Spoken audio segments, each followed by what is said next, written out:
Disiram kopi oleh suami di depan umum saat aku ketahuan menyamar jadi barista untuk membongkar perselingkuhan suamiku.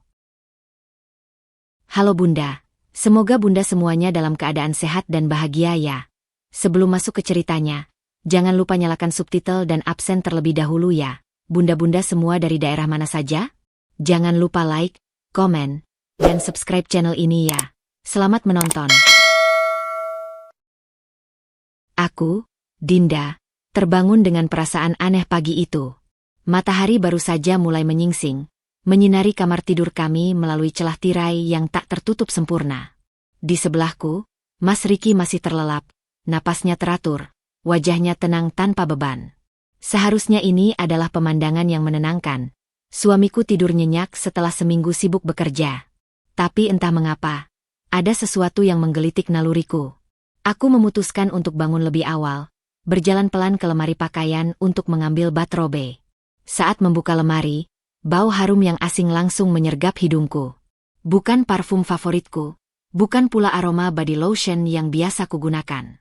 Ini wangi yang terlalu manis, terlalu menggoda, seperti parfum mahal dengan base note bunga yang kuat.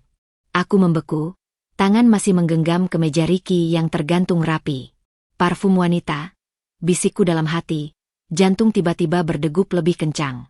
Kubawa kemeja itu mendekat ke hidungku, menghirup lebih dalam. Ya, tidak salah lagi. Aroma itu menempel kuat di kain, seolah sudah lama bersemayam di sana. Aku mencoba meyakinkan diri sendiri, mungkin Riki kebetulan berdiri dekat rekan kerja perempuan di lift, atau mungkin tanpa sengaja tersenggol wanita yang memakai parfum menyengat di suatu tempat. Tapi naluriku berteriak lebih keras. Ini bukan kebetulan.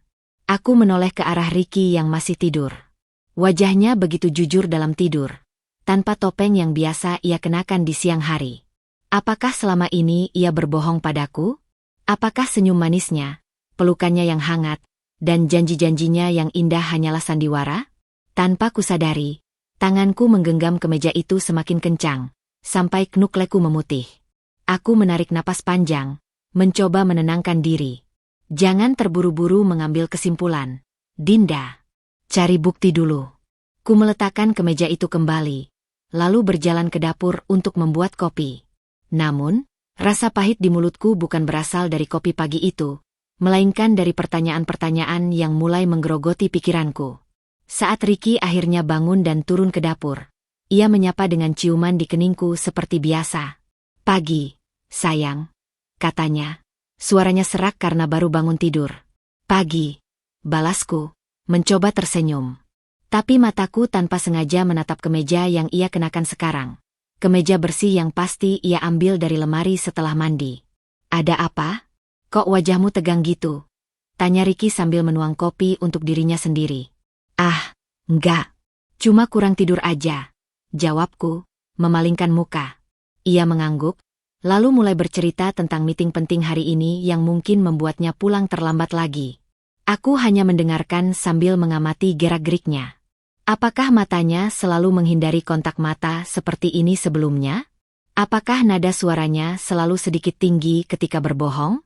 Saat Riki pergi, meninggalkan ciuman cepat di pipiku seperti ritual setiap pagi, aku berdiri di depan pintu lama setelah mobilnya menghilang dari pandangan. Hari ini, aku memutuskan untuk tidak lagi menjadi istri yang hanya diam dan menerima. Aku akan mencari tahu kebenarannya, apapun yang terjadi. Malam itu, setelah seharian pikiran dipenuhi oleh aroma parfum asing yang tak bisa kulupakan, aku duduk di tepi tempat tidur sambil menatap ponselku yang gelap. Riki sedang mandi, suara air yang deras dari kamar mandi seharusnya cukup untuk menutupi suara langkah kaki atau gerakanku yang mungkin terlalu berisik. Tapi jantungku berdegup begitu kencang sampai kupikir ia bisa mendengarnya dari balik pintu kamar mandi yang tertutup rapat. Cuma sekali saja, bisikku pada diri sendiri, aku hanya ingin memastikan. Aku menarik napas dalam-dalam sebelum meraih ponsel Riki yang tergeletak di atas meja rias. Biasanya, aku tak pernah memeriksa barang pribadinya. Kami selalu saling percaya. Setidaknya, itulah yang kupikir selama ini. Tapi sekarang, jari-jariku gemetar saat membuka layar ponselnya. Untung saja ia tak pernah memasang kode pengaman. Layar menyala, langsung menampilkan aplikasi pesan terakhir yang ia buka. Aku menelan ludah saat melihat nama Meli muncul di notifikasi teratas dengan pesan terakhir berbunyi. Besok jam 7 di La Vienna ya, sayang. Jangan sampai ketahuan lagi memberikan ciuman. Dunia seakan berhenti berputar. Dengan jari yang semakin gemetar, kubuka percakapan mereka. Ratusan pesan berjejal di sana. Beberapa dari hari-hari terakhir. Beberapa sudah berumur berminggu-minggu. Aku menggeser layar ke atas. Dan setiap kata yang kubaca seperti pisau yang perlahan mengoyak-ngoyak dadaku. Aku rindu sama kamu, Mel. Dinda nggak pernah ngerti aku kayak kamu. Jangan khawatir. Aku pasti bisa ninggalin dia pelan-pelan. Butuh waktu aja. Kamu aja yang bikin aku ngerasa hidup lagi. Air mata mulai mengaburkan pandanganku. Tapi aku terus membaca. Terus menyiksa diri sendiri dengan setiap pengakuan keji yang Ricky tulis untuk perempuan itu. Ada foto-foto mereka berdua. Ricky dengan tangan melingkar di pinggang Meli yang ramping, tersenyum lebar ke kamera seperti pasangan yang sedang jatuh cinta. Foto-foto itu diambil di berbagai tempat, termasuk restoran mewah yang seminggu lalu ia bilang sedang ada meeting bisnis. Tiba-tiba suara air dari kamar mandi berhenti. Aku buru-buru menutup aplikasi pesan dan meletakkan ponselnya kembali persis di posisi semula. Lalu bergegas ke sisi lain kamar, pura-pura sedang melipat baju. Ricky keluar dengan handuk melilit pinggangnya. Rambutnya masih basah menetes. Kok belum tidur, Din? Tanyanya sambil mengambil ponselnya. Sebentar lagi, jawabku, berusaha membuat suara terdengar normal meski tenggorokanku serasa terbakar. Ia mengangguk, lalu mulai membalas pesan. Pasti untuk Meli. Dengan senyum kecil yang tak pernah ia tunjukkan padaku belakangan ini. Saat itulah aku menyadari. Laki-laki yang berdiri di depanku ini bukan lagi suamiku. Ia orang asing yang telah membunuh pernikahan kami dengan kebohongan-kebohongannya. Dan malam itu, saat Ricky akhirnya tertidur dengan pulas, aku masih terjaga, memandangi langit-langit kamar dengan tekad baru yang mengeras di dadaku. La Vienna. Aku akan pergi ke sana. Aku akan melihat dengan mataku sendiri. Dan aku akan membongkar semua kebohongan ini, apapun yang diperlukan. Pagi itu, sinar matahari yang menerobos jendela kamar terasa ironis, terlalu cerah untuk suasana hatiku yang gelap. Aku duduk di depan meja rias, menatap bayanganku di cermin dengan tatapan kosong. Semalam, setelah Ricky tertidur, aku menghabiskan berjam-jam membolak-balik foto-foto dan pesan di ponselnya, memastikan bahwa ini bukan mimpi buruk. Setiap kata, setiap gambar, seperti paku yang menancap di relung hatiku. La Vienna. Nama kafe itu terus berputar di kepalaku. Aku tahu tempat itu, sebuah kafe mewah di pusat kota yang sering dikunjungi kalangan eksekutif. Ricky memang beberapa kali menyebut sedang meeting klien di sana. Tapi sekarang aku tahu meeting apa yang sebenarnya terjadi. Tanganku menggenggam handphone erat-erat saat aku membuka situs lowongan pekerjaan. Barista paruh waktu, La Vienna Cafe, pengalaman tidak diperlukan, akan diberikan pelatihan. Tidak mungkin, bisikku pada bayanganku sendiri. Tapi semakin kupikirkan, semakin masuk akal. Jika aku ingin bukti nyata, aku harus melihat dengan mataku sendiri. Dan sebagai barista, aku bisa mengamati mereka tanpa dicurigai. Aku segera menghubungi Siska, sahabatku yang bekerja sebagai penata rias profesional. Aku butuh bantuan. Besok, aku harus terlihat seperti orang yang berbeda. 2 hari kemudian, aku berdiri gugup di depan pintu Cafe La Vienna untuk interview. Rambutku yang biasanya panjang sebahu sekarang dipotong pendek sepinggang dengan layers yang stylish, diwarnai coklat kayu manis, warna yang sangat berbeda dari hitam pekat asliku. Lensa kontak warna hazel mengubah warna mataku yang biasanya coklat gelap. Sebuah kacamata frameles dengan lensa bening menambah kesan berbeda. Bahkan cara berjalanku kubicarakan dengan Siska. Lebih percaya diri, lebih tegas, tidak seperti Dinda yang biasanya kalem. Namaku Dira, ujarku pada manajer kafe, seorang wanita parubaya dengan tatapan tajam. Aku sangat tertarik dengan dunia kopi. Proses interview berjalan lancar. Aku berbohong tentang pengalamanku sebagai barista di kota lain, tentang pasionku pada seni latte. Aku bahkan memamerkan sedikit pengetahuan tentang biji kopi yang kuhafalkan semalam. Kamu mulai besok, jam 10 pagi, ujar manajer itu sambil tersenyum. Saat keluar dari kafe, napasku tersengal. Ini gila. Aku, Dinda yang perfeksionis, Dinda yang selalu bermain aman, sedang melakukan sesuatu yang benar-benar di luar karakternya. Tapi ketika aku melihat jam tanganku, realitas lain menyergap. Ricky akan pulang dalam 2 jam. Aku harus kembali ke peranku sebagai istri yang baik, istri yang tidak tahu apa-apa. Perjalanan pulang terasa seperti adegan dalam film. Aku berhenti di sebuah apotek kecil untuk membeli cairan pembersih makeup khusus. Di mobil, aku dengan hati-hati melepas lensa kontak dan membersihkan sisa-sisa riasan, Dira. Rambut palsu yang kukenakan untuk interview pun kulepas, mengembalikan penampilanku ke Dinda biasa. Saat aku memasukkan semua barang penyamaranku ke dalam tas tersembunyi di bagasi, tiba-tiba teleponku berbunyi. Pulang terlambat lagi malam ini, sayang. Meeting sama klien. Aku membaca pesan Ricky itu sambil menahan getaran di tangan. Klien? Atau Meli? Tidak apa-apa, balasku, jemariku mengetik dengan dingin. Jaga kesehatannya. Malam itu, saat aku berbaring sendirian di tempat tidur kami yang besar, pikiranku melayang ke esok hari. Aku akan bertemu Meli secara langsung. Aku akan melihat bagaimana Ricky bersamanya. Dan yang paling penting, aku akan mengumpulkan setiap bukti yang kubutuhkan untuk menghancurkan sandiwara mereka. Tapi di balik tekadku yang membara, ada rasa sakit yang tak bisa kupungkiri. Karena untuk pertama kalinya dalam pernikahan kami, aku menjadi aktor dalam drama yang disutradarai oleh suamiku sendiri. Dan peran yang harus kumainkan adalah seorang penipu, persis seperti dia. Pagi itu, udara terasa lebih berat dari biasanya ketika aku melangkah masuk ke La Vienna Cafe dengan identitas baruku, Dira. Seragam barista berwarna krem dengan apron coklat tua terasa asing di tubuhku, seperti kostum yang dipaksakan untuk sebuah peran yang tidak pernah kuinginkan. Tanganku masih sedikit gemetar saat mengikat tali apron, dan setiap suara bel pintu kafe yang berbunyi membuat jantungku berdegup kencang. Tenang, Dinda. Kamu hanya Dira sekarang, bisikku dalam hati sambil menarik napas panjang. Manajer kafe, Ibu Dian, memperkenalkanku pada tim lainnya, para barista dan pelayan yang sudah bekerja di sini lebih lama. Ada Rudy, barista kepala yang ramah, Anya, pelayan yang cerewet tapi baik hati, dan beberapa lainnya yang menyambutku dengan senyuman hangat. Rasanya ironis, bagaimana mereka menerimaku dengan begitu mudah sementara aku berada di sini dengan kebohongan besar. Kamu akan mulai dengan membantu Rudy dulu, belajar dasar-dasar mesin espresso, ujar Ibu Dian sebelum beranjak ke ruang belakang. Aku mengangguk patuh, berusaha menyerap setiap penjelasan Rudy tentang tekanan air yang tepat, suhu susu yang ideal, dan teknik-teknik dasar latte art. Tapi pikiranku terus melayang ke pintu masuk, menunggu kemunculan yang kutahu pasti akan datang. Dan kemudian, tepat pukul 11.37, bel pintu berbunyi lagi. Dia masuk dengan langkah percaya diri, seorang perempuan dengan tinggi sekitar 165 cm, tubuh ramping dengan lekuk sempurna yang dipamerkan melalui dress merah muda ketat. Rambutnya yang pirang ombre terurai sempurna di atas bahunya, dan tas tangan bermerek kelas atas tergantung anggun di siku lengannya.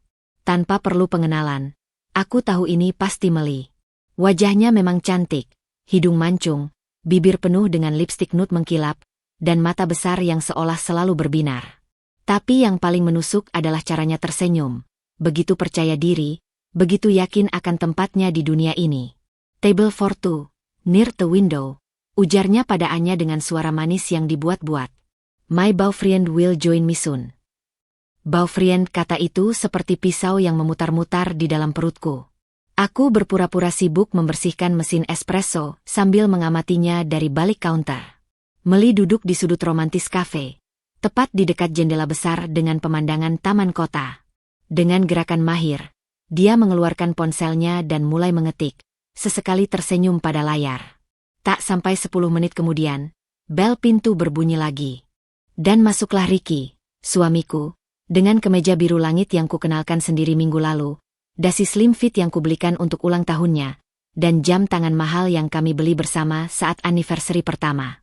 Dia langsung menuju ke meja Meli tanpa melihat sekeliling, tanpa curiga bahwa istrinya berdiri hanya beberapa meter darinya. Sorry I'm late, sayang, ujar Ricky sambil mencium pipi Meli, gesture yang dulu hanya ia lakukan padaku. Aku menggigit bibir bawahku sampai hampir berdarah, berusaha menahan gejolak emosi yang mendidih dalam dada. Tanganku mencengkeram erat handuk kecil di counter sampai jari-jariku memutih. Dira, tolong bikin americano dan vanilla latte untuk meja dekat jendela, panggil Rudy, menyodorkan pesanan ke tanganku. Untuk sesaat, aku membeku. Aku harus melayani mereka. Kamu bisa kan? Americano itu espresso dengan air panas. Latte pakai susu full cream. Rudy menjelaskan dengan sabar, mengira keraguanku karena kurang pengalaman. Aku mengangguk pelan. Bisa. Dengan tangan yang sedikit gemetar, aku mulai menyiapkan minuman mereka. Setiap gerakan terasa seperti dalam mimpi buruk. Menggiling biji kopi, memadatkan espresso, menuang susu panas. Saat menuangkan susu ke dalam latte, tanpa sengaja tanganku tergelincir sehingga latte art yang kubuat berantakan. Sudah bagus untuk pertama kali, hibur Rudy sambil mengambil alih, memperbaiki lattenya dengan gerakan ahli. Ketika akhirnya aku membawa tray berisi minuman ke meja mereka, setiap langkah terasa seperti berjalan di atas pecahan kaca. Americano untuk bapak, vanilla latte untuk ibu, ujarku dengan suara datar, menempatkan gelas dengan hati-hati di hadapan mereka. Ricky bahkan tidak menoleh, terlalu asyik bercanda dengan Meli. Tapi perempuan itu mengangkat matanya, dan untuk pertama kalinya, kami saling tatap. Tang Yu, ujarnya dengan senyum manis palsu sebelum kembali memandang Ricky dengan tatapan penuh kekaguman. Dan di saat itulah aku menyadari sesuatu yang membuat darahku mendidih. Di leher Meli, tergantung kalung emas dengan liontin huruf R. R untuk Ricky. Aku berbalik sebelum mereka bisa melihat air mata yang mulai menggenang di mataku. Sepanjang sisa shiftku, aku memaksakan diri untuk fokus pada pekerjaan. Sementara telingaku menangkap setiap tawa, setiap bisikan mesra, setiap kata manis yang dipertukarkan di meja mereka. Ketika akhirnya mereka pergi, Ricky dengan tangan melingkar di pinggang Meli, aku berdiri di balik counter dengan perasaan hampa. Anya yang tidak tahu apa-apa berkomentar, pasangan yang serasia? Kayaknya doi artis atau model gitu. Aku hanya bisa mengangguk, sementara di dalam hati, sebuah tekad baru mulai mengkristal. Aku akan bertahan di sini. Aku akan mengumpulkan setiap bukti. Dan suatu hari nanti, mereka akan tahu bahwa setiap ciuman, setiap pelukan, setiap kebohongan mereka, semuanya disaksikan oleh orang yang paling tidak mereka duga. Matahari mulai condong ke barat ketika shift pertamaku sebagai Dira berakhir. Kaki terasa pegal setelah berjam-jam berdiri, tapi itu bukan apa-apa dibandingkan sakit yang menggerogoti dadaku. Aku duduk di ruang istirahat belakang kafe, menatap kosong ke dinding sambil memegang segelas air mineral yang sudah tidak dingin lagi. Gambar Ricky dan Meli tadi, bagaimana mereka saling menyentuh, bertukar suap makanan, dan sesekali berciuman cepat ketika mengira tidak ada yang melihat, terus berputar di kepalaku seperti film yang diputar berulang.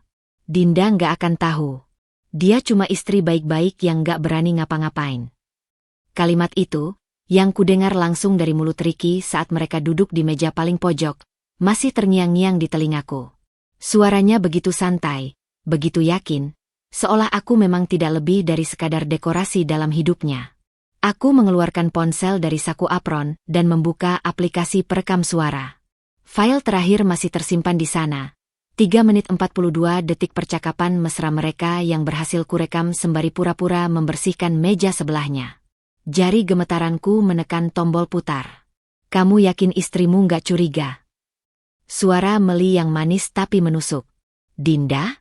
Dia terlalu sibuk ngurus rumah sama nyiapin makan buat aku. Lagian, dia tipe perempuan polos, nggak bakal kepikiran aku selingkuh. Tapi kan kita udah ketemu di sini berkali-kali. Santai aja. Dia nggak pernah ke daerah sini. Dan kalaupun ngecek, aku selalu punya alasan meeting klien. Aku mematikan rekaman itu sebelum selesai, tidak tahan mendengar lebih banyak lagi. Air mata yang kutahan seharian akhirnya menetes, membasahi pipi yang sudah panas karena menahan amarah. Tiba-tiba, pintu ruang istirahat terbuka. Dira, kamu masih di sini. Rudy, barista kepala, masuk dengan 2 cangkir kopi di tangan. Ini, aku bikinkan kamu kopi spesial. Kamu tadi kelihatan capek banget. Aku cepat-cepat mengusap air mata dan memaksakan senyum. Makasih, Ruth. Aku cuma, baru pertama kerja jadi barista, jadi agak overwhelmed aja. Rudy duduk di depanku, wajahnya penuh empati. Awal-awal emang gitu. Dulu pas pertama kali aku kerja, sampai nangis di gudang gegara espresso yang aku bikin selalu gagal. Dia menyeruput kopinya, lalu tiba-tiba menurunkan suara. Aku lihat tadi kamu melayani pasangan di meja dekat jendela. Si cewek itu emang langganan sini, sering dateng sama cowok-cowok berbeda. Dadaku sesak. Beneran? Iya. Terakhir minggu lalu, dia dateng sama cowok lain. Lebih tua, pakai jas mahal. Kamu tahu, tipe sugar daddy gitu. Rudy menggelengkan kepala. Awas aja sama tipe-tipe kayak gitu. Mereka biasanya punya agenda tersembunyi. Ironi dari situasi ini hampir membuatku tertawa getir. Jika saja Rudy tahu, agenda tersembunyi siapa yang sebenarnya sedang berlangsung di kafe ini. Saat pulang, aku berjalan lambat menyusuri trotoar yang sudah mulai sepi. Ponsel di sakuku bergetar. Pesan dari Ricky. Maafin aku, sayang. Besok aku harus lembur sampai malam. Jangan tungguin aku makan malam ya. Aku membaca pesan itu sambil berdiri di depan jendela toko elektronik, di mana deretan televisi memamerkan sinetron tentang perselingkuhan. Sungguh klise. Hidupku sekarang menjadi lebih buruk dari drama televisi murahan. Dengan gerakan mantap, aku membalas, iya, hati-hati di jalan. Aku masakin kamu bekal buat besok pagi. Kebohongan untuk kebohongan. Malam itu, sementara Ricky tidur pulas setelah bercerita panjang lebar tentang meeting penting yang tidak pernah terjadi, aku duduk di depan laptop di ruang tamu. Satu persatu, bukti-buktiku kusimpan rapi di folder tersembunyi. Foto, rekaman suara, bahkan catatan waktu dan tanggal setiap kedatangan mereka ke kafe. Tapi yang paling berharga adalah video pendek yang berhasil kurekam diam-diam dengan ponsel saat membersihkan meja sebelah mereka. Ricky sedang memegang tangan Meli, mengatakan sesuatu yang membuatnya tersipu malu sebelum menciumnya penuh gairah. Air mataku sudah kering sekarang. Digantikan oleh sesuatu yang lebih dingin, lebih keras. Aku menutup laptop dengan perlahan. Besok adalah shift keduaku sebagai dira. Dan aku sudah memutuskan, tidak hanya akan mengumpulkan bukti, tapi juga akan memberikan mereka sedikit rasa sakit yang selama ini mereka tanam dalam dadaku. Sebab jika Ricky menganggapku hanya istri polos yang tak berdaya, dan jika Meli mengira bisa seenaknya mengambil suami orang, maka mereka sama-sama salah besar. Dan besok, mereka akan mulai menyadarinya. Minggu kedua sebagai dira dimulai dengan hujan deras yang mengguyur kota sejak pagi. Aku berdiri di depan jendela kamar mandi, menatap rintik hujan yang membasahi kaca sementara tangan kananku dengan cermat mengaplikasikan riasan wajah dira, eyeliner yang lebih tebal, lipstik nude yang lebih pucat, dan sedikit bronzer untuk membuat garis rahangku terlihat lebih tajam.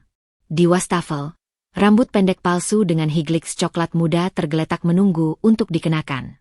Hari ini, bisikku pada bayangan di cermin, aku akan mendapatkan rekaman yang jelas. Kantung kecil berisi micro SD card dan powerbank tersembunyi di saku celana hitam yang menjadi bagian dari seragam La Vienna. Sejak pertemuan pertama dengan Meli, aku telah mempelajari rutinitas mereka. Ricky biasanya datang siang hari, antara pukul 11.30 hingga pukul 12.30, tergantung pada meeting pagi fiktifnya. Saat tiba di kafe, suasana lebih sepi dari biasa karena cuaca buruk. Anya, pelayan yang biasanya ceria, mengeluh tentang sepatu barunya yang basah kuyup. Rudy sibuk memeriksa stok biji kopi di gudang. Aku menggunakan kesempatan ini untuk menyiapkan posisi pengintaian. Meja kecil di dekat dinding yang tersembunyi sebagian oleh tanaman hias besar, tetapi memiliki sudut pandang sempurna ke meja favorit Ricky dan Meli. Pukul 11.47, bel pintu berbunyi. Meli masuk sendirian kali ini, mengenakan jas hujan transparan yang memperlihatkan dress tubuh merah di bawahnya. Rambutnya sedikit basah di ujung, membuatnya terlihat lebih seksi saat ia melepas jas hujan dengan gerakan lambat. Americano dan cappuccino, plus blueberry cheese secake. Pesannya pada Anya tanpa melihat menu. Aku segera menyibukkan diri di mesin espresso, tetapi mata dan telingaku sepenuhnya tertuju padanya. Meli duduk dan mengeluarkan ponsel. Jempolnya menari cepat di atas layar. Tidak sampai 5 menit kemudian, ponselku bergetar. Meeting molor. Aku telat 30 menit. Jangan marah ya, sayang. Aku membaca pesan Ricky itu sambil menahan senyum getir. Sayang. Dulu, hanya aku yang dipanggil begitu. Tiba-tiba, ide muncul di kepalaku. Dengan hati-hati, aku mengambil ponsel Dira, sebuah burner phone yang kubeli khusus untuk operasi penyamaranku, dan menuju ke meja Meli. Permisi, Bu, ujarku dengan suara Dira yang lebih tinggi dari suara asliku. Kami ada promo khusus hari ini untuk pelanggan setia. Boleh dapat nomor handphone untuk dapat voucher. Meli mengangkat alisnya, lalu tersenyum. Oh, sure. Dia memberikan nomornya tanpa ragu. Nomor yang sama persis dengan yang ada di ponsel Ricky. Aku mencatatnya dengan tangan berpura-pura gemetar, seolah-olah gugup melayani pelanggan cantik. Terima kasih banyak, Bu. Nanti saya beritahu kalau promonya ready. Kembali di balik counter, aku segera menyimpan nomor itu di dua tempat, ponsel Dira dan catatan tersembunyi di ponsel asliku. Ricky datang 38 menit kemudian, basah kuyup karena lupa membawa payung. Meli langsung berdiri dan membantu melepaskan jaketnya dengan gerakan intim, seperti istri yang menyambut suami pulang kerja. Aku mengambil posisi di dekat meja mereka, pura-pura membersihkan mesin kopi sementara micro SD card di sakuku mulai merekam. Kamu lihat ini. Ricky mengeluarkan kotak kecil dari saku jaketnya. Meli membuka kotak itu dan menjerit kecil. Oh my God. Kamu benar-benar membelinya. Dari sudut pandangku, aku bisa melihat kilauan kalung emas dengan liontin berbentuk hati yang jauh lebih mewah dari kalung huruf R yang biasa dipakai Meli. Untuk ulang tahunmu bulan depan, kata Ricky bangga. Tapi aku nggak tahan untuk nggak kasih sekarang. Meli langsung memeluknya erat. Aku sayang banget sama kamu. Dinda pasti nggak pernah kasih kamu hadiah kayak gini ya. Ricky tertawa. Dinda? Gaji setahunan dia nggak bakal cukup buat beli ini. Mereka berdua tertawa, tidak menyadari bahwa tangan Dira di balik mesin kopi menggenggam erat lap sampai jari-jarinya memutih. Sepanjang shift, aku mengumpulkan lebih banyak lagi. Foto close-up kotak hadiah, rekaman suara percakapan mereka tentang rencana weekend ke Bali. Aku bilang ke Dinda ada konferensi di Surabaya, kata Ricky dengan santai. Bahkan percakapan intim tentang bagaimana Meli merasa lebih cocok dengan Ricky daripada istrinya. Saat hendak pulang, hujan masih belum reda. Aku berdiri di bawah atap kecil depan kafe, menunggu hujan mereda, ketika Ricky dan Meli keluar sambil berpegangan tangan. Dira kan? Ricky tiba-tiba menyapaku. Kamu nggak bawa payung. Untuk pertama kalinya dalam 2 minggu, suamiku benar-benar menatapku, dan tidak mengenaliku sama sekali. Aku menggeleng, mempertahankan aksen Dira. Nggak apa-apa, Pak. Nanti saya tunggu hujan reda. Meli, yang tiba-tiba merasa iba, mengeluarkan payung kecil dari tasnya. Nih, ambil aja. Aku ada satu lagi di mobil. Aku menerima payung itu dengan tangan gemetar. Terima kasih banyak, Bu. Meli tersenyum manis. Sama-sama. Lain kali jangan lupa bawa payungnya. Ironi situasi ini hampir membuatku tertawa histeris. Istri yang dikhianati diberi payung oleh wanita yang merusak rumah tangganya. Saat mereka pergi, aku membuka payung itu dengan lambat. Warnanya pink muda, dengan monogram kecil, ML, di bagian pegangan. Meli Lestari. Nama lengkap si pelakor. Aku menyimpannya dengan hati-hati di tas. Ini adalah bukti fisik pertama di luar rekaman digital. Sebuah barang yang bisa kugunakan nanti. Perjalanan pulang aku habiskan untuk merencanakan langkah selanjutnya. Aku tidak hanya ingin bukti. Aku ingin mereka merasakan sedikit demi sedikit kehancuran yang mereka tanam dalam hidupku. Dan besok, operasi balas dendam kecil pertamaku akan dimulai. Pagi itu, aku bangun lebih awal dari biasanya. Matahari belum sepenuhnya terbit ketika aku sudah berdiri di dapur. Tangan dengan cekatan menyiapkan bekal makan siang untuk Ricky. Nasi putih pulen, ayam kecap kesukaannya, sayur sop dengan potongan wortel berbentuk hati yang dulu selalu membuatnya tersenyum. Semuanya tersusun rapi dalam kotak makan stainless steel mahal yang kubelikan tahun lalu.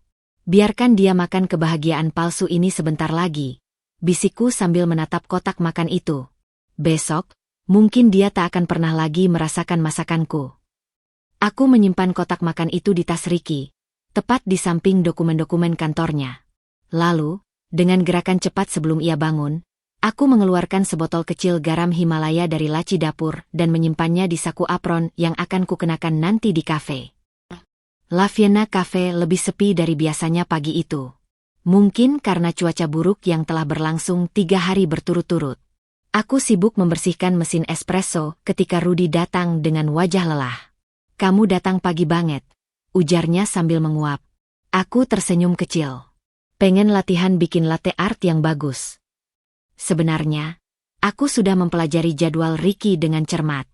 Hari ini adalah hari di mana ia selalu memiliki rapat internal pukul 10 pagi, yang artinya dia akan datang ke kafe bersama Meli lebih awal dari biasanya. Tepat pukul 9.47, bel pintu berbunyi.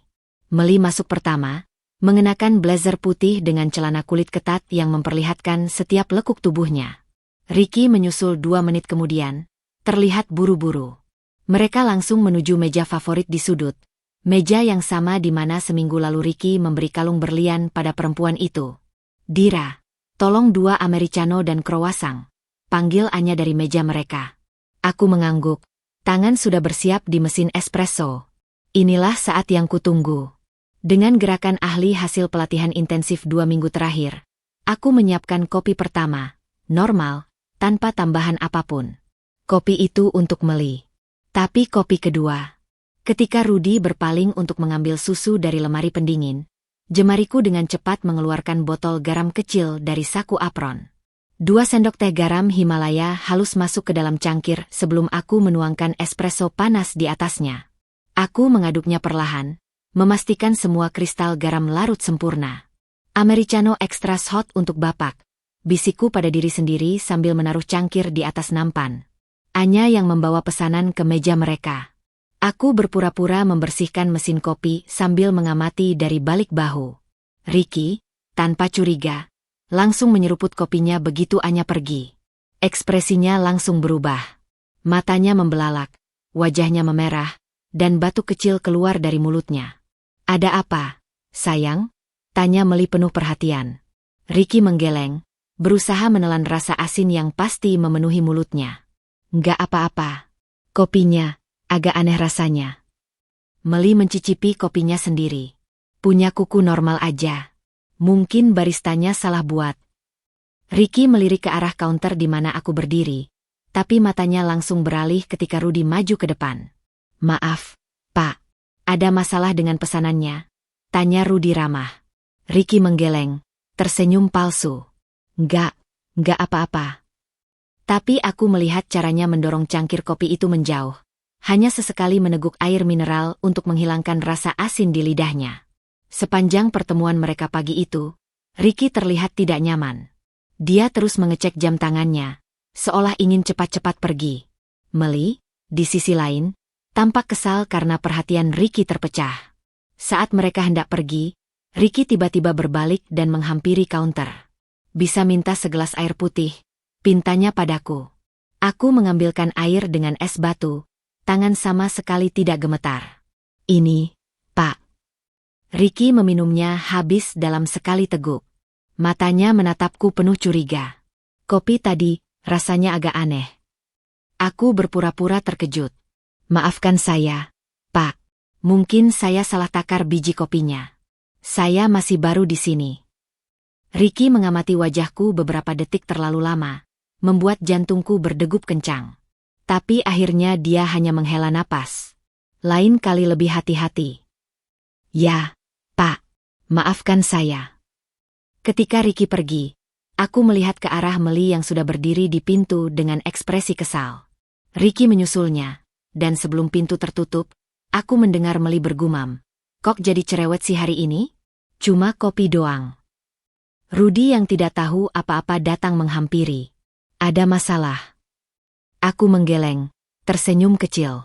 "Pelanggan komplain kopinya asin." Rudy tertawa. "Wajar kalau kamu masih belajar. Besok pasti lebih baik." Jika saja dia tahu. Saat istirahat siang, aku memeriksa ponselku. Ada pesan dari Ricky. "Din, aku mungkin pulang agak malam.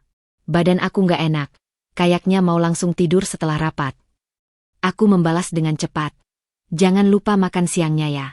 Aku masakin sop ayam favorit kamu. Ironi membuat senyum tipis muncul di bibirku. Sop ayam itu, yang kubuat dengan kaldu asli dan sayuran segar, adalah obat terbaik untuk orang yang tidak enak badan. Dan Ricky akan memakannya sambil merasakan lidahnya yang masih terasa asin karena kopi tadi. Di saku apron, botol garam kecil masih tersisa setengah. Masih banyak kesempatan untuk extra hot lainnya. Mungkin besok, aku akan menambahkan sesuatu yang lebih spesial. Hujan telah berhenti, tetapi langit masih kelabu ketika aku melangkah keluar dari apartemen menuju La Vienna Cafe. Di tangan kananku, tas kecil berisi senjata, hari ini. Sebotol kecil minyak jarak yang kuselipkan di antara lipatan dompet Dira. Rencanaku sederhana. Jika kemarin Ricky merasakan kopi asin, hari ini giliran Meli yang akan mendapatkan perlakuan khusus. Kafe sudah ramai ketika aku tiba. Anya sedang melayani sekelompok ibu-ibu yang rajin bergosip, sementara Rudy sibuk membuat latte art rumit untuk seorang blogger makanan. Aku segera mengenakan apron dan mulai memeriksa stok pastry. Morning, Dira. Sapa Ibu Dian sambil menyerahkan daftar tugas pagi. Kamu bisa handle counter sampai jam 11 ya? Rudy ada urusan di gudang. Aku mengangguk. Senang karena kebetulan ini memberiku kesempatan lebih leluasa. Tepat pukul 10.15. Seperti yang sudah kuantisipasi, Meli muncul, kali ini sendirian. Dia mengenakan dress putih yang kontras dengan kulit sawo matangnya, dengan tas tangan Hermes Birkin yang sama seperti minggu lalu. Tanpa Ricky di sisinya, ekspresinya kurang bersinar, seperti bunga yang kekurangan sinar matahari. Vanilla latte, extra hot, dengan whipped cream di atasnya. Pesannya tanpa melihat ke arahku, jarinya asyik menari-nari di atas layar ponsel. Pakai karamel syrup seperti biasa, Bu? Tanyaku dengan senyum manis Dira. Meli akhirnya menatapku, alisnya terangkat. Kamu ingat pesananku? Tentu, Bu Meli. Pelanggan setia selalu kami perhatikan. Senjata pertama hari ini, membuatnya merasa istimewa. Aku tahu tipe perempuan seperti Meli, haus pengakuan dan validasi. Sementara mesin espresso bekerja, aku menyiapkan tambahan spesial untuk vanilla latte-nya. Minyak jarak yang kubicara tadi, 2 tetes saja, cukup untuk memberikan efek pencahar ringan tapi tidak sampai berbahaya. Aku mencampurkannya dengan karamel syrup kental sehingga tidak akan terdeteksi. Vanilla latte extra hot untuk Bu Meli, ujarku sambil menempatkan gelas di atas meja kerjanya dengan hati-hati.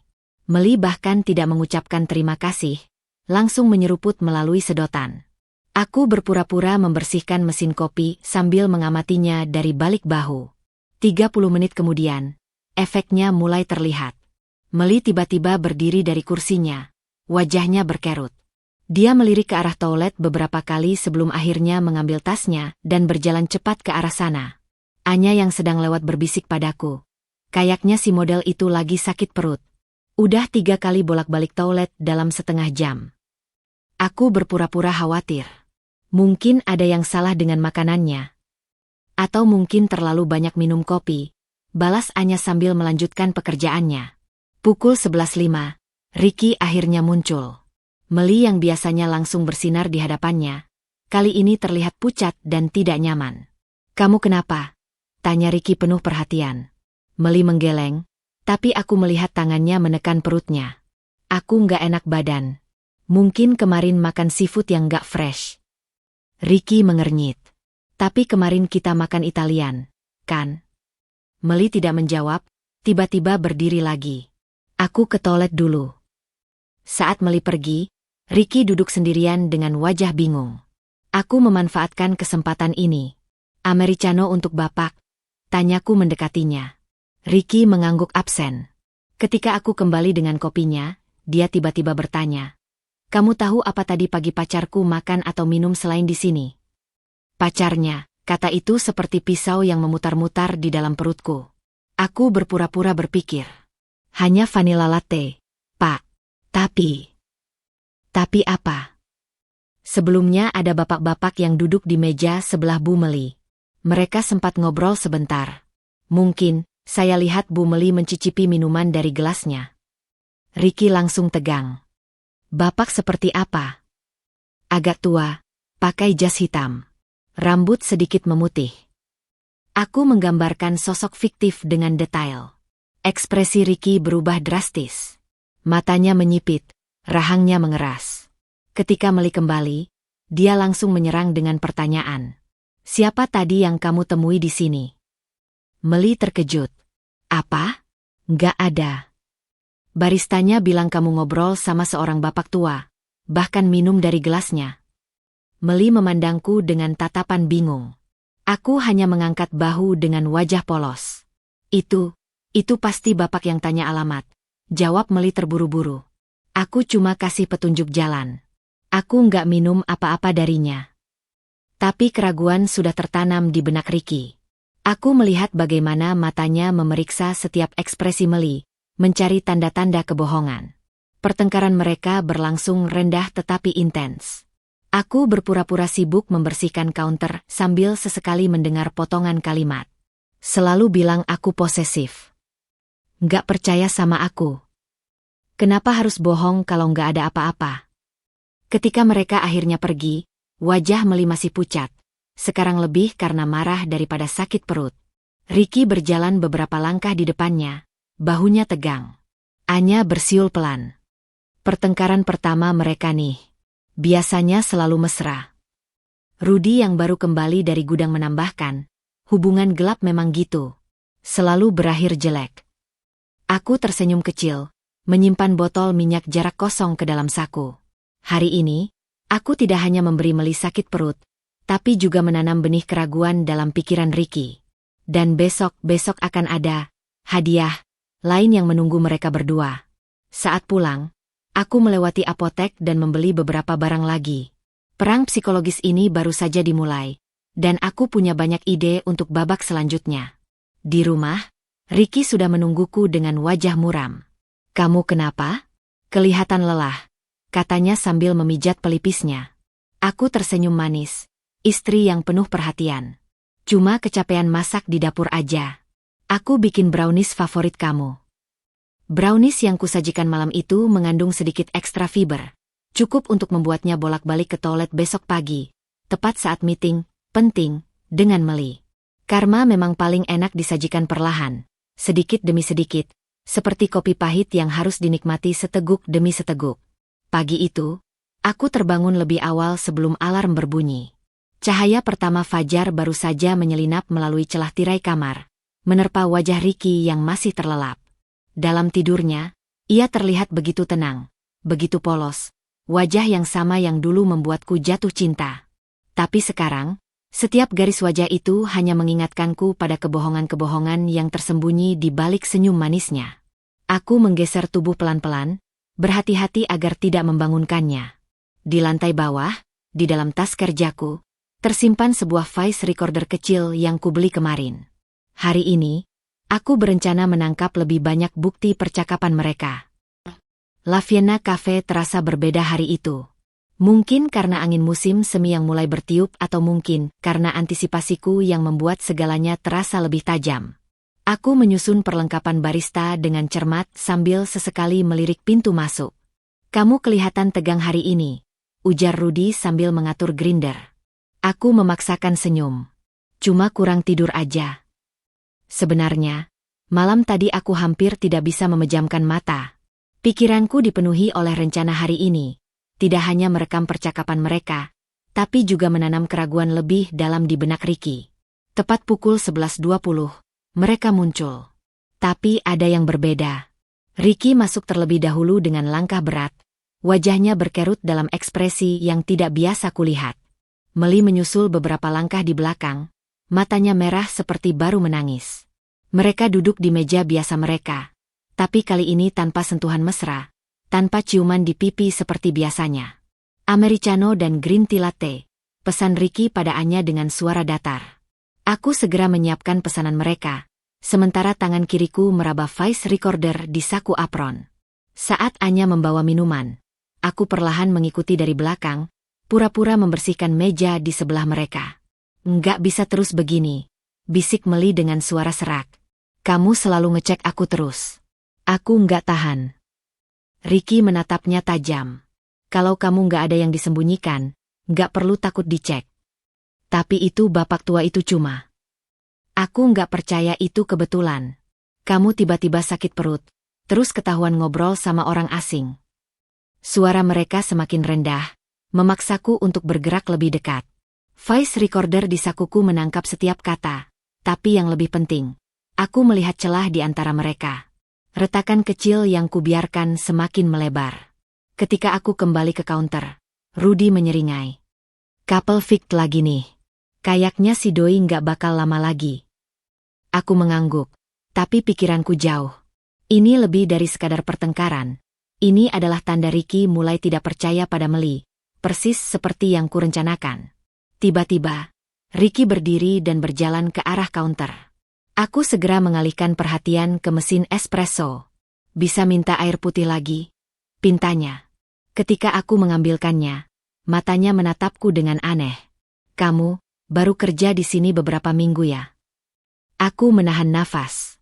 Iya, Pak. Masih kurang lebih 3 minggu. Ricky mengangguk, matanya masih menyelidik. Kamu sebelumnya kerja di mana? Kafe kecil di Pasar Santa, Pak. Aku menjawab dengan lancar, sesuai identitas palsu yang kubuat. Dia terdiam sejenak, lalu tiba-tiba bertanya, kamu punya Instagram? Jantungku berhenti berdetak. Ini berbahaya. Enggak, Pak. Aku enggak suka media sosial. Ricky mengerutkan kening, seperti tidak percaya ada orang di zaman sekarang yang tidak punya Instagram. Tapi akhirnya dia hanya mengangguk dan kembali ke mejanya. Sepanjang sisa shiftku, aku bisa merasakan tatapannya sesekali mengarah padaku. Apakah dia mulai curiga? Atau hanya kebetulan? Saat jam istirahat, aku buru-buru memeriksa voice recorder. Percakapan mereka pagi tadi jelas-jelas menunjukkan keretakan. Aku nggak mau terus-terusan sembunyi-sembunyi gini. Suara Meli. Kamu harus milih, aku atau dia. Aku nggak bisa ninggalin Dinda sekarang. Masih banyak urusan keuangan. Kupingku panas mendengarnya. Jadi itu alasannya? Uangku? Warisan orang tuaku yang dia kelola? Ketika pulang malam itu, Ricky sudah menungguku di ruang tamu dengan wajah masam. Kamu dari mana saja sampai larut begini? Tanyanya. Suaranya tidak seperti biasanya. Aku sudah menyiapkan alasan. Nemu teman lama, ngobrol sampai lupa waktu. Ricky mengamati wajahku dengan seksama, seperti mencari sesuatu. Kamu nggak kenakan lensa kontak hari ini. Aku membeku. Biasanya sebagai Dira aku memakai lensa kontak Hazel. Tapi hari ini lupa karena terburu-buru. Ah, iya. Lagi iritasi mata jadi nggak dipakai. Ricky mengangguk pelan, tapi matanya masih penuh pertanyaan. Saat aku berjalan melewatinya menuju kamar, aku bisa merasakan tatapannya mengikuti setiap langkahku. Malam itu, untuk pertama kalinya dalam pernikahan kami, Ricky tidur di sofa. Dan aku, berbaring sendirian di tempat tidur kami yang besar, menyadari satu hal. Permainan kucing dan tikus ini semakin berbahaya. Ricky mulai curiga, tidak hanya pada Meli, tapi juga pada Dira, dan bahkan mungkin pada perubahan sikapku sebagai Dinda. Tapi justru ini yang kutunggu.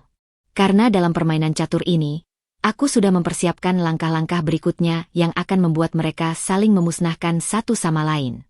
Dan besok, saat Ricky pergi untuk meeting palsunya, aku akan mengirimkan sebuah paket kecil pada Meli. Sebuah hadiah yang akan mempercepat kehancuran mereka berdua. Matahari belum sepenuhnya terbit ketika aku sudah duduk di depan meja rias, menatap bayanganku sendiri di cermin dengan tatapan dingin.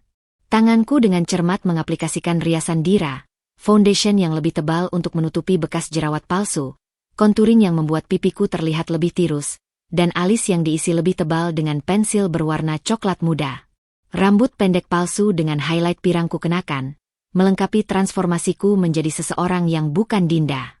Di atas meja, sebuah paket kecil terbungkus kertas kado mewah menunggu untuk dikirim. Isinya? Sebuah replika kalung yang persis seperti yang Ricky berikan pada Meli. Hanya saja, di balik liontin hati kecil terselip sebuah alat pelacak dan microphone mini. Hadiah, anonim, untuk si pelakor. La Vienna Cafe lebih sepi dari biasanya pagi itu. Aku sengaja datang lebih awal untuk memastikan semuanya siap sebelum Ricky dan Meli tiba. Voice recorder baru dengan kapasitas lebih besar kusimpan di saku apron, sementara paket kecil itu bersembunyi di bawah konter. Kamu datang pagi banget, sapa Rudy yang sedang memeriksa stok biji kopi. Aku tersenyum tipis. Pengen latihan bikin latte art yang lebih bagus. Sebenarnya, aku sudah memetakan setiap detail rencana hari ini. Jika semua berjalan sesuai rencana, paket itu akan sampai ke tangan Meli tepat sebelum Ricky datang. Dan aku akan memiliki akses penuh pada setiap percakapan mereka selanjutnya. Pukul 10.30, Meli muncul sendirian seperti biasa. Hari ini ia mengenakan dress hijau army yang menempel sempurna di tubuhnya.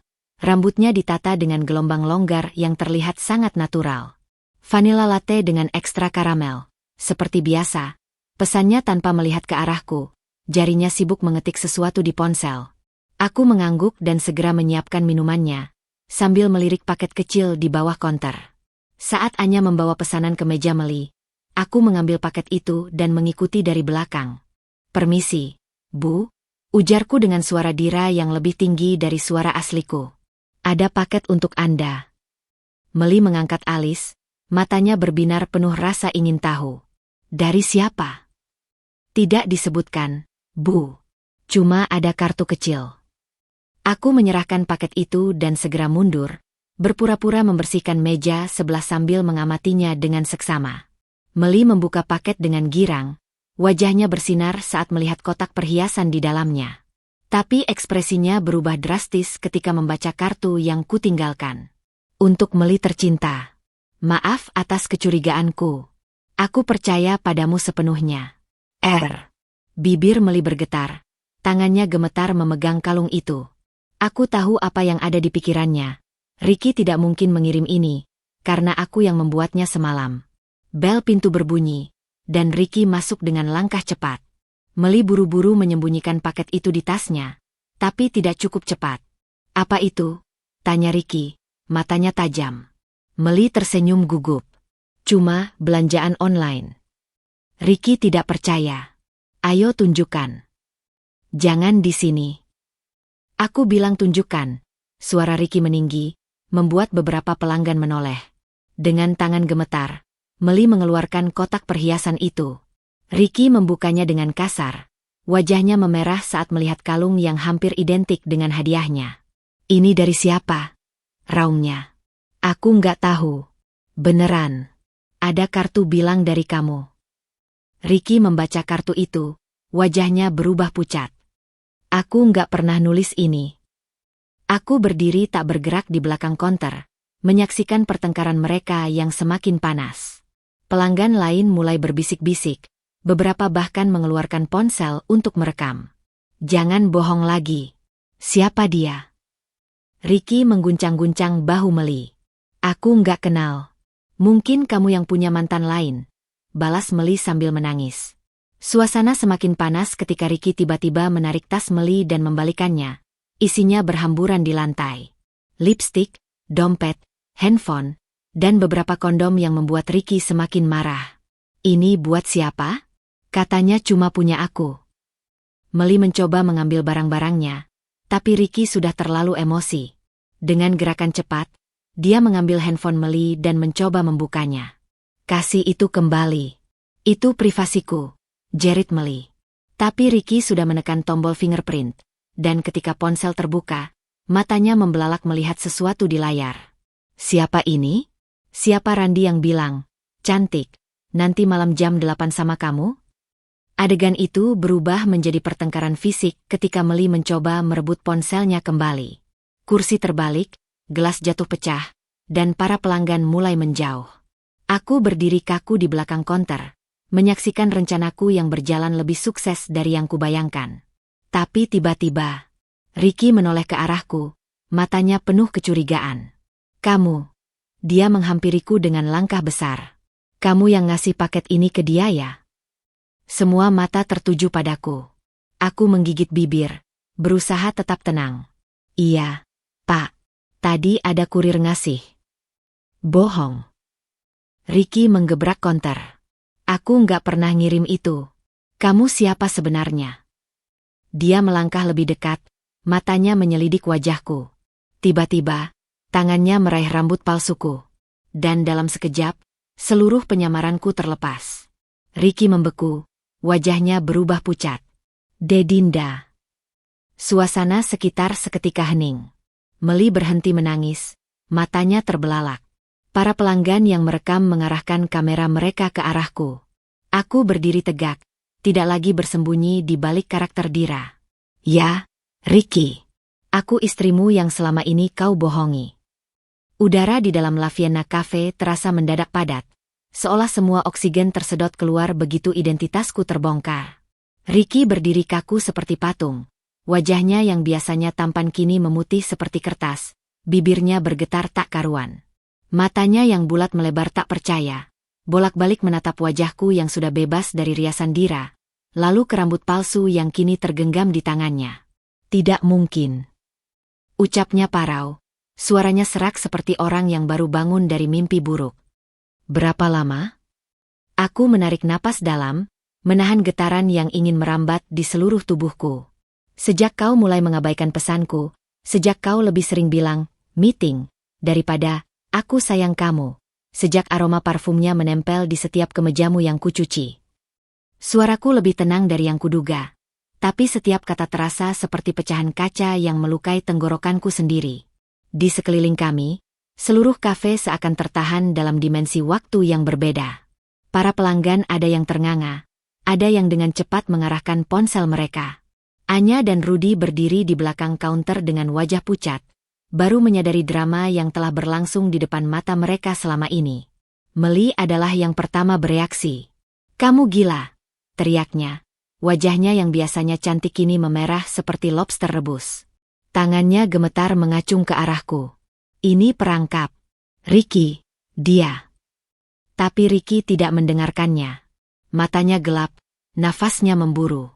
Tiba-tiba, dengan gerakan cepat yang tak sempat kuhindari, tangannya menjambak rambutku dan menarikku mendekat. "Jadi selama ini kau memata-mataiku?" Raungnya, bau alkohol dari nafasnya menusuk hidungku. Aku tak menyadari ternyata dia sudah minum sebelum datang. "Kau pikir kau siapa?" Aku mencoba melepaskan diri, tapi cengkeramannya terlalu kuat. "Lepaskan. Kau yang berselingkuh, bukan aku." Tiba-tiba, Meli maju ke depan dan menyodorkan segelas kopi hitam yang belum disentuh ke tangan Ricky. "Tenang, sayang," bisiknya dengan nada manis yang palsu.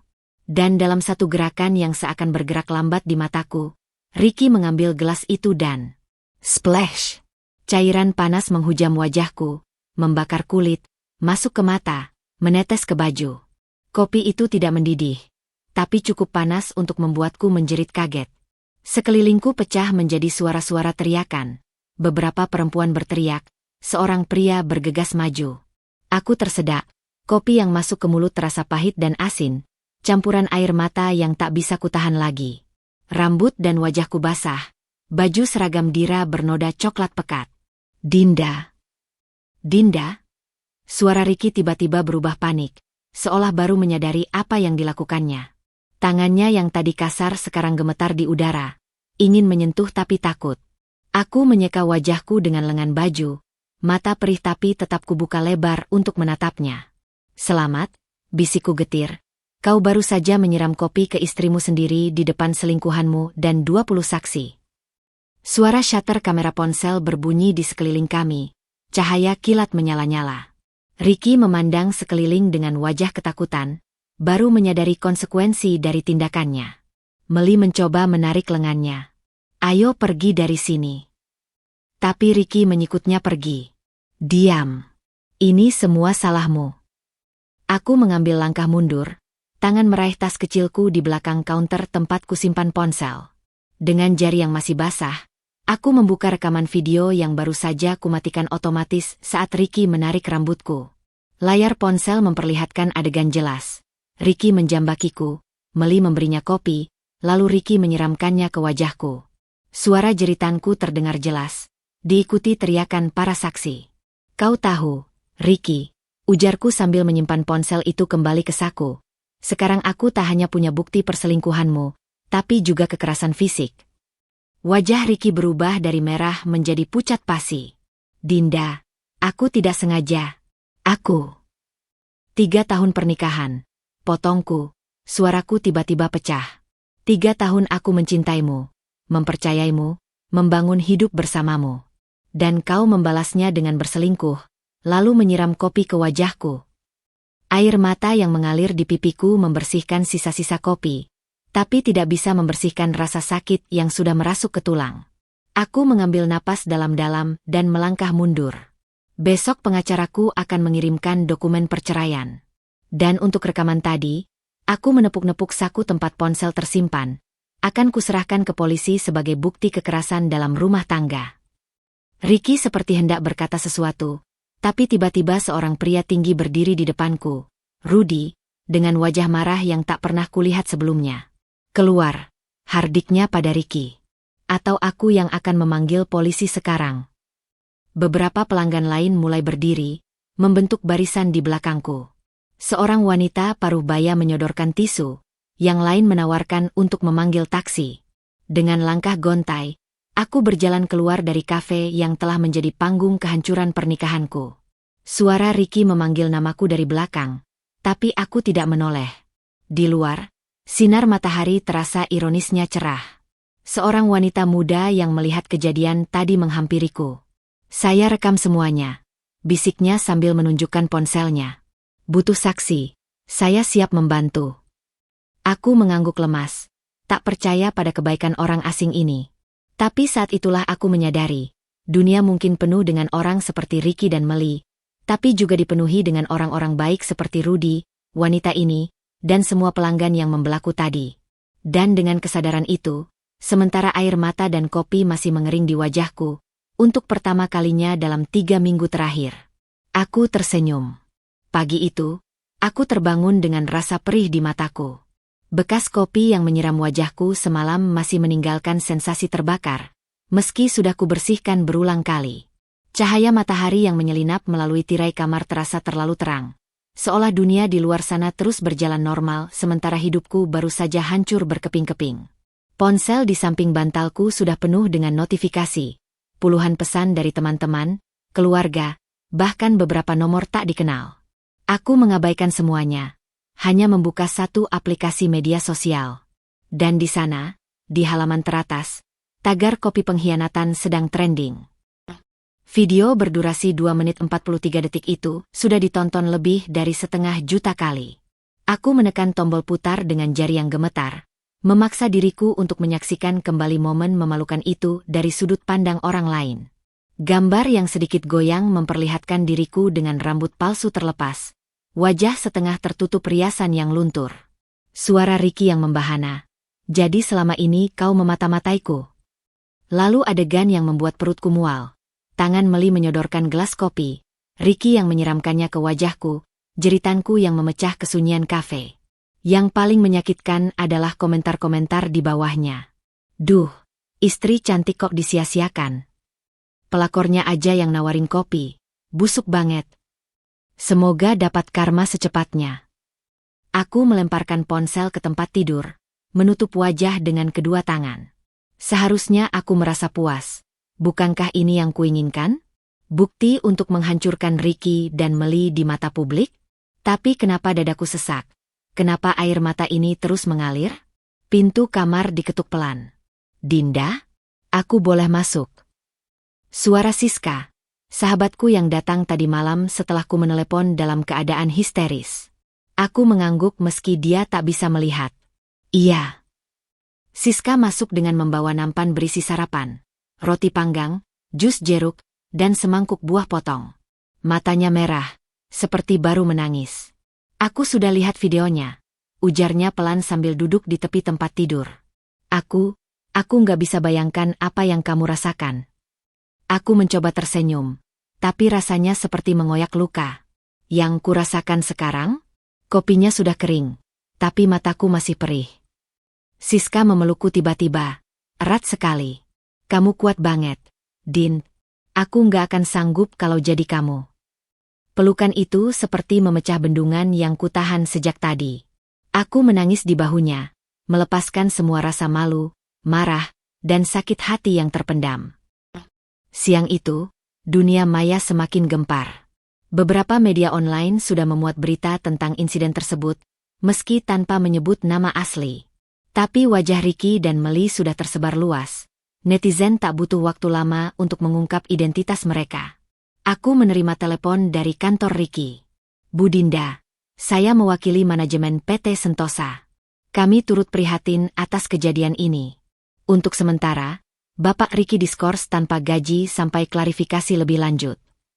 Suara di seberang telepon terdengar resmi dan dingin. Aku hampir tertawa. Diskors? Setelah video itu viral? Terima kasih informasinya. Jawabku singkat sebelum menutup telepon. Tak sampai 5 menit kemudian, ponselku berdering lagi. Nomor tak dikenal. Hello. Bisa bicara dengan Dinda. Suara perempuan tua yang gemetar. Saya sendiri. Ini dengan siapa? Ini, Ibu Ricky. Nafasku tersangkut. Selama 3 tahun pernikahan, mertuaku ini jarang sekali menghubungiku langsung. Bu, saya. Dinda, Ibu minta maaf atas perbuatan Ricky. Suaranya terisak. Ibu nggak menyangka dia bisa sekeji itu. Keluarga kami malu besar. Dinda, Bapak sampai sakit tekanan darah tinggi tadi pagi. Aku terdiam, tak tahu harus berkata apa. Di satu sisi, aku marah. Kenapa baru sekarang mereka peduli? Di sisi lain, aku tahu ini bukan salah mereka. Ibu, saya menghargai permintaan maaf Ibu. Tapi saya butuh waktu. Ibu mengerti. Cuma, tolong, jangan bawa ini ke pengadilan. Ricky sudah hancur karirnya. Video itu. Bu, potongku tegas. Yang disiram kopi itu saya. Yang difitnah, dibohongi, dihina di depan umum itu saya.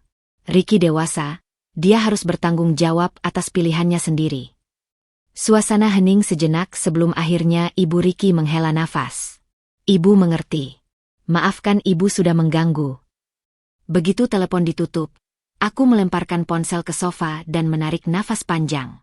Rasanya lelah sekali, seperti baru berlari maraton. Siska datang membawa laptop. Kamu harus lihat ini. Di layar, akun media sosial Meli sudah dibanjiri komentar pedas.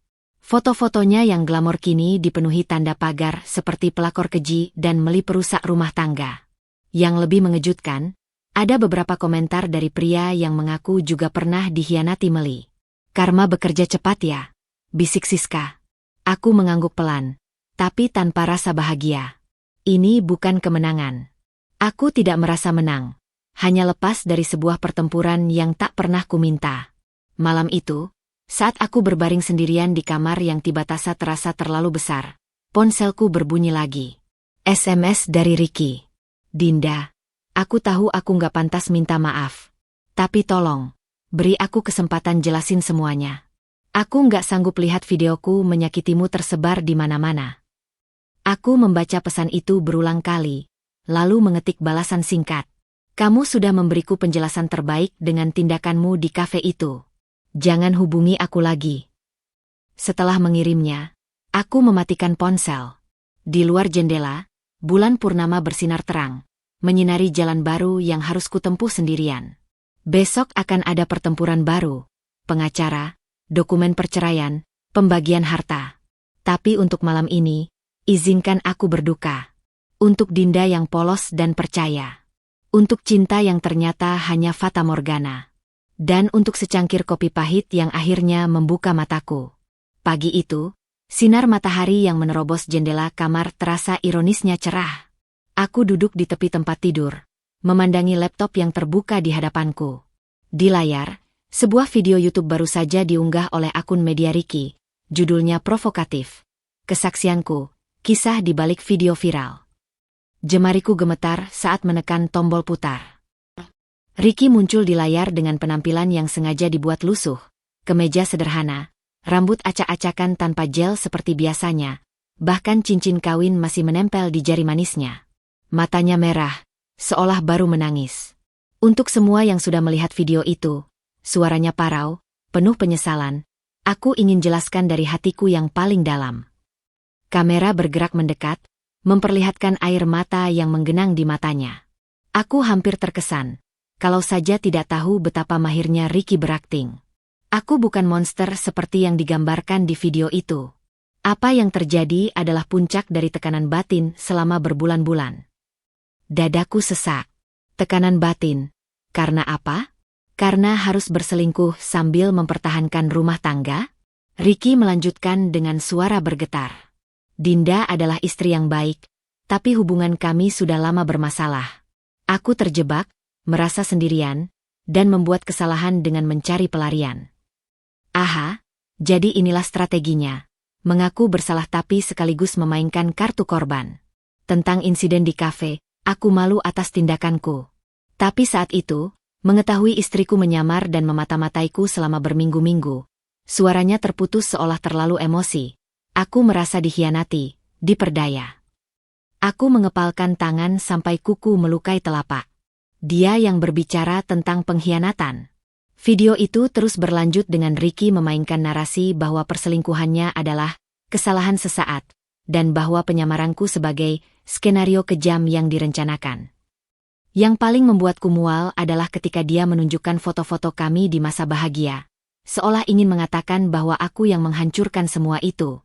Di kolom komentar, opini sudah terbelah. Beberapa masih mengutuk Ricky, tapi banyak juga yang mulai bersimpati. Manusia bisa salah. Kasihan dia ketahuan secara memalukan gitu. Istri yang baik nggak akan menyamar dan menjebak suaminya. Mereka berdua salah. Harusnya selesaikan baik-baik. Aku menutup laptop dengan kasar. Nafasku tersengal-sengal. Ini lebih buruk dari yang kubayangkan. Ricky tidak hanya memutarbalikkan fakta, tapi juga berhasil memainkan emosi publik. Telepon dari pengacaraku, Bu Rika, datang tepat saat aku sedang mempertimbangkan untuk membuat pernyataan balasan. Dinda, jangan terburu-buru merespons, nasihatnya tegas. Ini justru menguntungkan kita secara hukum. Dia sedang mengakui perselingkuhannya di depan publik. Tapi dia membuatku terdengar seperti istri jahat yang memancing masalah, protesku. Bu Rika terdiam sejenak. Percayalah, dalam ruang pengadilan, bukti-buktimu lebih kuat daripada video pencitraan itu. Tapi, suaranya berubah hati-hati. Ada kabar lain. Ricky melalui pengacaranya mengajukan gugatan balik. Gugatan apa? Pembatalan hakmu atas rumah dan investasi bersama. Dia mengklaim bahwa karena kamu menjebaknya dengan penyamaran, itu termasuk pelanggaran kepercayaan dalam pernikahan. Telingaku berdenging. Rumah itu kubeli dengan uang warisan orang tuaku sebelum menikah. Jangan khawatir, Bu Rika cepat menambahkan, klaim itu tidak berdasar. Tapi kita harus waspada. Ricky sedang berusaha mengalihkan narasi, membuatmu terlihat seperti pihak yang salah.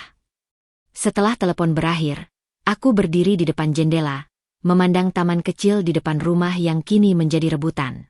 Tiba-tiba, ponselku berdering. Nomor tak dikenal lagi. Hello.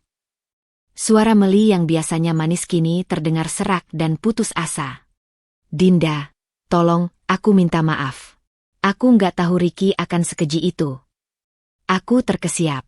Apa yang kamu inginkan? Dia. Ricky putusin aku lewat chat. Katanya karena aku yang bikin dia kena masalah. Padahal aku juga jadi korban. Pekerjaanku di agensi model dibatalkan semua kontraknya. Aku menahan tawa pahit. Jadi dua sekutu ini sekarang saling hancurkan? Meli, kamu minta maaf padaku atau pada nasibmu yang sekarang hancur? Tanyaku dingin. Dia terdiam lama. Aku punya bukti-bukti tentang Ricky. Transfer-transfer aneh. Chat dengan perempuan lain selain aku. Aku kasih ke kamu. Asal apa? Asal kamu bantu hapus semua komentar jahat tentang aku di sosmed. Aku menghela napas panjang. Aku tidak tertarik bermain permainanmu, Meli.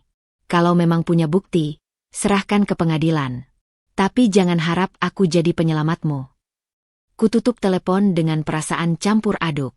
Seburuk-buruknya Meli, pengakuannya mengkonfirmasi kecurigaanku. Ricky mungkin punya lebih banyak rahasia gelap. Malam itu, sambil meminum teh chamomile untuk menenangkan saraf, kubuka folder berisi semua bukti yang kukumpulkan sebagai dira. Foto-foto, rekaman suara, catatan transaksi. Semuanya tersusun rapi. Di antara file-file itu, ada satu rekaman yang belum sempat kudengar sepenuhnya. Percakapan Ricky dan Meli seminggu sebelum penyamaranku terbongkar. Dengan hati-hati, aku memutar file tersebut. Kamu yakin Dinda nggak tahu tentang akun offshore kita? Suara Ricky. Dia kan cuma guru TK. Mana paham soal finansial gitu? Jawab Meli sambil tertawa. Tetap aja, semua transfer harus pelan-pelan. Aku nggak mau dia curiga. Dadaku berdegup kencang. Akun offshore? Transfer. Aku segera menelepon Bu Rika. Kita mungkin punya kasus yang lebih besar dari sekarang perselingkuhan. Sementara di layar laptop, video pernyataan Ricky masih terus mendapat like dan komentar. Tapi sekarang, ada senyum tipis di bibirku. Biarkan dia bersandiwara. Karena di balik layar, aku sedang menyiapkan panggung kehancuran yang sesungguhnya. Hujan deras mengguyur kota ketika aku melangkah keluar dari kantor pengacara, menggenggam setumpuk dokumen yang baru saja diserahkan oleh tim investigasi keuangan. Butir-butir air yang dingin menyentuh kulit wajahku, menyamarkan air mata yang tak bisa kutahan lagi setelah membaca laporan lengkap tentang penggelapan dana yang dilakukan Ricky. Ternyata, selama 2 tahun terakhir, diam-diam ia telah memindahkan hampir $500 miliar dari rekening bersama kami ke sebuah akun atas nama Meli Lestari. Kafe di seberang jalan menjadi tempat perlindungan sementara dari hujan. Aku memesan teh chamomile, berusaha menenangkan diri sambil memandangi dokumen-dokumen itu. Setiap halaman seperti pisau yang mengiris-iris kenangan indah kami. Transfer 75 juta, 12 Juli 2022, keterangan, biaya investasi. Padahal tanggal itu adalah hari ulang tahun ibuku, dan Ricky bilang tidak bisa memberi hadiah karena sedang kesulitan keuangan. Transfer 120 juta, 3 Januari 2023, keterangan, pembelian alat kantor. Di hari yang sama, aku mengirit makan siang selama sebulan karena Ricky mengeluh tagihan kartu kredit membengkak. Tiba-tiba, dering ponsel memecah konsentrasiku. Nomor tak dikenal. Hello. Suara di seberang telepon membuat darahku membeku. Dinda, ini Meli. Aku perlu bertemu kamu. Suaranya tidak lagi seperti si manis yang percaya diri, melainkan gemetar dan penuh ketakutan. Untuk apa lagi? Jawabku dingin. Aku serius mau ngasih semua bukti transfer dari Ricky. Aku juga jadi korban, Dinda. Aku nggak tahu itu uang haram. Aku mengepalkan tangan di bawah meja. Dan kenapa aku harus mau? Karena... Suaranya terisak. Karena aku benar-benar baru tersadar kalau dia brengsek. Dia ninggalin aku. Semua tagihan apartemen, mobil, bahkan kartu kredit atas namaku. Aku ditagih debt collector 3 miliar. Dinda, aku nggak punya uang segitu. Di balik suara Meli, aku mendengar suara lain. Teriakan laki-laki, pintu yang dibanting. Kamu di mana sekarang? Di apartemenku, tapi mereka mau menyita semua barang besok. Dinda, tolong, aku nggak punya tempat lain. Aku menutup mata, mempertimbangkan segala sesuatu. Kebencianku pada Meli masih membara. Tapi melihatnya hancur begini. Berikan alamatmu. Aku datang dalam 1 jam. Apartemen Meli ternyata berada di kawasan elit. Tepatnya di lantai 32 sebuah menara megah. Lift yang biasanya hanya bisa diakses dengan kartu, sekarang terbuka lebar karena sistem keamanannya sudah dimatikan. Ketika pintu apartemennya terbuka, aku nyaris tidak mengenali perempuan di hadapanku. Meli yang biasanya glamor kini berdiri dengan mata bengkak, rambut acak-acakan, mengenakan kaos oblong lusuh. Dinda. Dia terisak, langsung bersujud di hadapanku. Aku minta maaf. Aku nggak tahu dia akan melakukan ini padaku juga. Aku melangkah masuk, kaget melihat kondisi apartemen yang berantakan. Barang-barang mewah berserakan, lukisan dinding sudah dicopot, beberapa perabot bahkan sudah diberi stiker, Sita. Meli menarik sebuah koper kecil berisi dokumen-dokumen. Ini semua bukti transfer dari Ricky. Aku pikir itu hadiah karena dia sayang sama aku.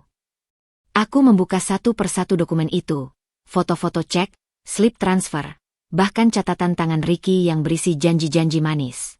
Kamu menyimpannya semua? Tanyaku heran. Meli mengangguk. Wajahnya memerah. Aku koleksi bukti kalau dia mencintaiku. Biar ada pegangan kalau dia kembali padamu. Ironi yang pahit. Perempuan yang merusak rumah tanggaku ternyata juga menjadi korban kebohongan Ricky. Aku duduk di sofa yang sudah mulai koyak, memandangi Meli yang kini tampak 10 tahun lebih tua dari usianya. Kamu punya keluarga? Tempat untuk tinggal sementara. Dia menggeleng, air mata mengalir deras. Orang tuaku marah besar. Teman-teman, mereka semua menjauh setelah video itu viral. Hujan di luar semakin deras, menampar kaca jendela apartemen yang mewah tapi akan segera bukan miliknya lagi. Aku menarik napas panjang. Aku akan memberitahu pengacaraku tentang dokumen-dokumen ini. Tapi ada satu syarat. Meli mengangkat wajahnya, penuh harap. Apa saja? Kamu harus bersedia menjadi saksi di pengadilan. Mengakui semua hubunganmu dengan Ricky, termasuk uang-uang yang dia berikan. Wajahnya berkerut ketakutan. Tapi aku bisa dipenjara. Lebih baik hadapi itu sekarang daripada hidup terus dikejar debt collector. Jawabku tegas. Meli menunduk lama, lalu mengangguk pelan. Aku akan lakukan. Saat aku berdiri untuk pergi, dia tiba-tiba memegang lenganku. Dinda, kenapa kamu mau membantuku? Setelah semua yang kulakukan. Aku memandangnya lama, lalu tersenyum getir. Karena sekarang aku mengerti, kita berdua sama-sama korban Ricky. Hanya beda jenis lukanya saja. Di lift turun, ponselku berdering. Sebuah pesan dari Bu Rika. Dinda, kita dapat terobosan besar. Kantor Ricky setuju menjadi saksi setelah menemukan lebih banyak penggelapan dana. Mereka juga mau berikan bukti tambahan. Aku menyimpan ponsel sambil menatap pemandangan kota yang kabur oleh hujan di balik kaca lift. Ricky mungkin berpikir dia bisa menghancurkan kami semua. Istrinya, selingkuhannya, bahkan perusahaan tempatnya bekerja. Tapi hari ini, dua korban yang seharusnya bermusuhan justru bersatu melawannya. Dan besok, saat pengadilan dimulai, Ricky akan menyadari satu hal. Karma tidak hanya datang untuknya, tapi juga membawa bukti-bukti yang tak terbantahkan. Pengadilan Negeri Jakarta Pusat tampak megah di bawah terik matahari pagi.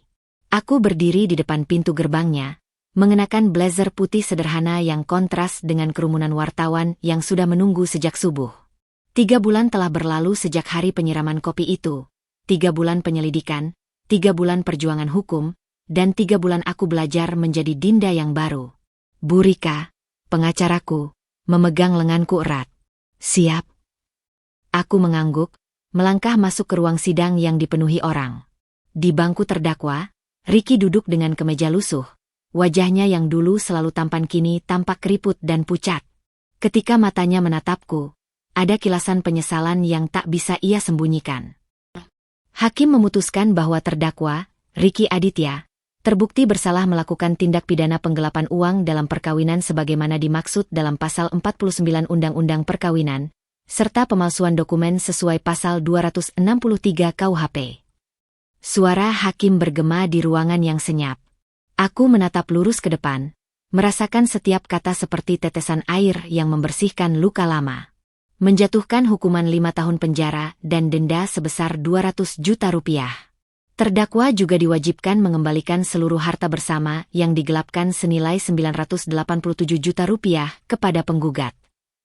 Ricky terhuyung bangkit dari kursinya. Tidak. Ini tidak adil, teriaknya sebelum ditahan oleh petugas. Matanya yang merah memandangku dengan campuran kebencian dan keputusasaan. Dinda, kau bahagia sekarang? Merusak hidupku. Bu Rika segera berdiri membelaku. Tapi aku menyentuh lengannya pelan. Aku bangkit sendiri, berdiri tegak di hadapan mantan suamiku untuk pertama kalinya sejak hari penyiraman kopi itu. Aku tidak merusak hidupmu, Ricky. Kau yang memilih untuk berselingkuh. Kau yang memilih untuk mencuri. Kau yang memilih untuk menyakitiku di depan umum. Suaraku tidak bergetar, tidak seperti hari-hari sebelumnya. Hari ini bukan tentang aku atau kamu. Ini tentang keadilan. Ricky seperti kehilangan tenaga, tubuhnya lunglai dipegang petugas. Saat dia dibawa keluar, aku melihat tetesan air mata jatuh dari matanya. air mata pertama yang pernah kulihat darinya selama pernikahan kami. 6 bulan kemudian, Kopi Dinda resmi dibuka di sebuah sudut cozy di Kemang. Kafe kecil dengan konsep unik. Setiap meja memiliki cerita tentang perempuan-perempuan yang bangkit dari pengkhianatan. Menu spesialnya? Americano Extra Salt, yang selalu disajikan dengan senyuman oleh pemiliknya. Pagi itu, saat aku sedang menyusun proposal untuk komunitas korban kekerasan finansial dalam rumah tangga, bel pintu berbunyi. Seorang perempuan dengan kacamata hitam dan jilbab sederhana masuk dengan ragu. Dinda. Aku mengenali suara itu seketika. Meli. Dia tersenyum getir sambil melepas kacamatanya, memperlihatkan bekas luka kecil di alisnya. Aku baru bebas dari tahanan kota. Mau pesan kopi, tapi aku nggak punya uang. Aku mengamatinya. Meli yang dulu glamor kini berpenampilan sederhana, tapi matanya lebih jernih daripada saat pertama kami bertemu. Americano biasa, tanyaku sambil mengambil celemek. Meli terkejut. Kamu mau melayaniku? Aku tersenyum, menuang biji kopi ke dalam grinder. Di sini kita punya aturan. Setiap pelanggan yang datang adalah teman baru yang belum mendengar cerita kita. Ketika aku menyodorkan cangkir berisi kopi hitam pekat, Meli menangis. Aku nggak pantas dapat kebaikanmu, Dint. Minumlah, kataku sambil duduk di depannya. Kopi ini memang pahit di awal, tapi selalu ada aftertaste yang manis kalau kita sabar menunggu. Di dinding kafe, televisi kecil menyiarkan berita tentang mantan eksekutif bank yang baru saja dipindahkan ke penjara kelas 2A. Ricky terlihat 10 tahun lebih tua. Matanya kosong saat reporter mewawancarai seorang pengusaha wanita cantik yang baru saja meluncurkan buku bestseller tentang kekuatan perempuan. Meli mengikuti pandanganku. Kamu lihat beritanya? Dia kabarnya sering berantem sama narapidana lain. Aku mengalihkan pandangan ke jendela di mana sinar matahari pagi menerpa wajah pelanggan-pelangganku yang sedang tertawa. Kopi kamu sudah dingin, kataku pada Meli. Hidup ini seperti secangkir kopi. Ada yang memilih menelannya pahit, ada yang menambahkan gula, dan ada yang seperti aku, belajar menikmati setiap lapisan rasanya, karena tahu di balik kepahitan selalu ada ruang untuk pertumbuhan. Dan di sudut kecil kafe ini, dengan aroma kopi yang harum dan denting lonceng pintu yang berbunyi lagi menyambut pelanggan baru, aku akhirnya menemukan sesuatu yang lebih berharga daripada balas dendam, kedamaian.